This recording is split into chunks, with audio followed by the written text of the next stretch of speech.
I think it's also really important to acknowledge the tremendous success of this effort and in the context in which it's happening.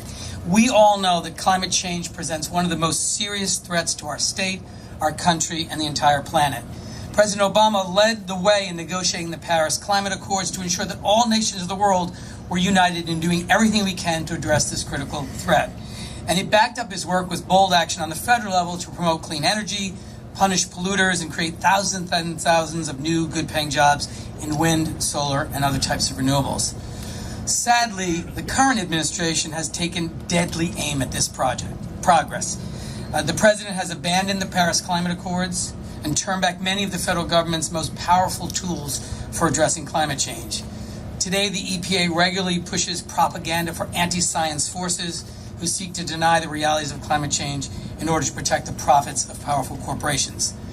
But what we're showing here today is that the president's actions do not define us as a nation and certainly do not define Rhode Island. This announcement shows that we can take bold action on our own to build an economy powered by the energies of the future.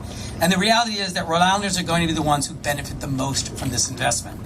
We were the ones who took the first bold step into this new field, and now we're seeing serious returns on our investments. This new announcement means hundreds of new good-paying jobs for Rhode Islanders. And good paying is critical. These aren't just jobs. We have many, many wonderful leaders of the labor movement here in Rhode Island, Michael Sabatoni, of course, and many others who represent good-paying jobs for Rhode Islanders, and that's what this project will produce. It also means more affordable energy for our families and small businesses, and it means that we're setting ourselves up to the nation's leader in offshore wind power, along with our neighbors in Massachusetts. This major new investment positions us to continue to grow this local industry and create even more jobs in the future.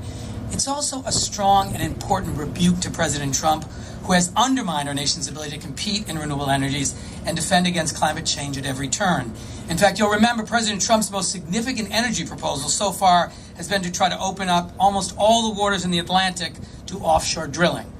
If he succeeds, this would jeopardize so much of what we love about Rhode Island.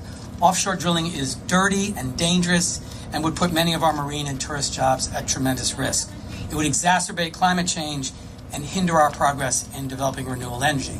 Our announcement today is clearly a better way forward for our state and for our country. With offshore wind, we're building a new, sustainable industry while actually improving the quality of our air, water, and coastline.